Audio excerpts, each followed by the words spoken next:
to you? Unquestionably, the idea that the universe popped into being uncaused and out of nothing doesn't seem to make much sense, and perhaps is the most bizarre, unimaginable and unpalatable idea of all. But have you ever asked yourself how empty four-dimensional space-time could be curved? Have you ever asked yourself how time could slow down? Have you ever asked yourself how the particles separated across the universe can instantaneously interact with each other, so-called non-locality in physics? Or how could they be particles and waves at the same time? Do you believe any of these weird things? Of course not. But who cares what you think? These are not from X-Files or Star Trek, but the most overwhelmingly established and empirically confirmed facts about the world.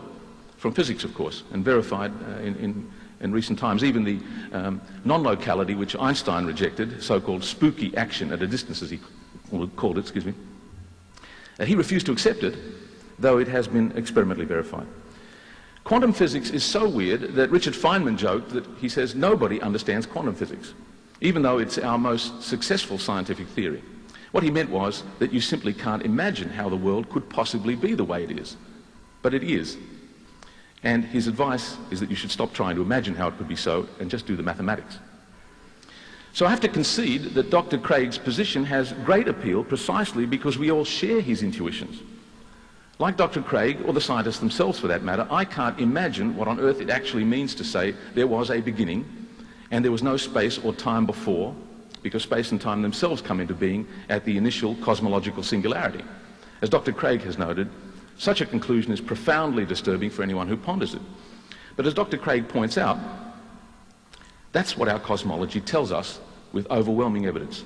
So in fact, I agree with his second premise: the universe began to exist. We don't dispute that. Surprisingly, as we've heard, Dr. Craig tried to use cosmological science slightly against at least some atheist positions, saying, typically atheists have said the universe is just eternal, but if you're an atheist, you just follow science and you don't have to have a view that's contrary to science in that regard. But a central difference between us is what conclusion we draw from the science. Dr. Craig relies on science, but only to a certain point, and then he balks at what science says. In fact, of course, as Dr. Craig has discussed most knowledgeably in his writings, there is some theoretical disputation about exactly what to say about the earliest moments of the universe concerning time and so on, and whether or not one can perhaps avoid a strict beginning. But I'm happy to agree with his interpretation of the physics for our purposes, so we don't need to discuss, fortunately, things like the Hawking-Penrose singularity theorem and various other esoteric things in physics. So where exactly do we disagree? Well, if you don't go beyond what our science actually tells us, you get what Dr. Craig has described, poetically, as a kind of Gettysburg Address of atheism by his long-time debating partner, Quentin Smith. Smith says, I quote, "The fact of the matter is that the most reasonable belief is that we came from nothing, by nothing, and for nothing." And he goes on to say, if this cosmology is true, our universe exists without cause and without explanation. It exists non-necessarily, improbably, and causelessly. It exists for absolutely no reason at all. Now, of course, Dr. Craig wants to make a further claim and wants to go beyond this to talk about how the universe came to exist. Dr. Craig's other premise is, whatever begins to exist has a cause of its existence. Dr. Craig needs this premise because he wants to prove that God is the cause. The cause of the universe is God. The question is, where did he get this premise from? Now, this is where, on his own account, he goes beyond, if not against, science. Dr. Craig's approach is to simply, and I think gratuitously, elevate common sense intuition as the ultimate court of appeal. However, it has a bad record in the history of science, and in any case has no independent justification. I share Dr. Craig's intuitions and his gut feelings, but gut feelings don't count for much in science and systematic inquiry, and in my case they're usually indigestion.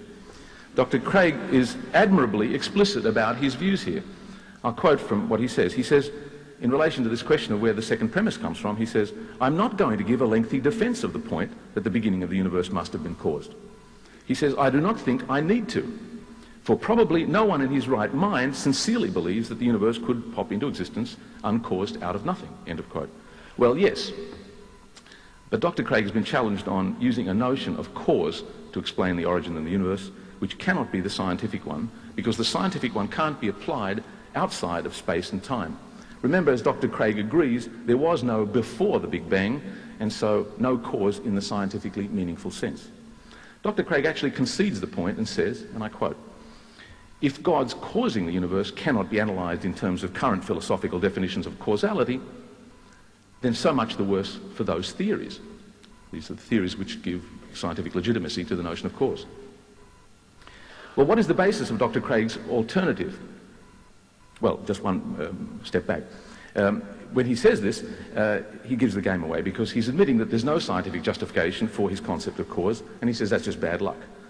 But of course, on this logic, when naive, intuitively plausible, common sense notions of the solar system, mass, heat, motion, life, and lots of other things in science conflicted with our best scientific theories, Dr. Craig would have said so much the worse for Copernicus, Newton, Darwin, and especially Einstein. So what's the basis of Dr. Craig's alternative to what science says? Again, he's been very explicit, acknowledging the problem of creation is not properly a part of physical cosmology, but it is a metaphysical problem. That's a quote. Dr. Craig says it is metaphysically impossible that the universe came into being spontaneously out of nothing, and he speaks of our metaphysical intuition and what seems metaphysically absurd. Of course, that's what the Aristotelians said to Galileo too. Metaphysics is just a bogey to scare people. You shouldn't be bullied or bluffed by such philosophical words. The question is, what are the rules for deciding metaphysical truth? Well, there aren't any. It really amounts to nothing more than a fancy way of saying, I don't like it. Well, I don't either, but you're stuck with it. Well, let me go on to the second argument, the argument from design, the teleological argument. The immense improbability of some event is often a good argument for an underlying cause or intelligent purpose and design. But not always. It depends on the context and the background theory for that context. If I see written in the clouds, I love Kylie, it probably wasn't just the wind accidentally blowing the clouds into this shape. Here we have a background theory according to which we have more plausible explanations for such an improbable event. Human interest and purposes which shows why it's not so improbable after all. But we can't just transfer this kind of reasoning by analogy, as the philosopher David Hume argued in his dialogues concerning natural religion. We have no background theory for how universes can come into being, the way we have for how writing comes into being. What alternative theory has scientific support which would make chance a worse explanation in this case? How can you compare the entire universe to the way a watch or a house gets made? That's David Hume's question. I mean, it's not just that the universe is bigger.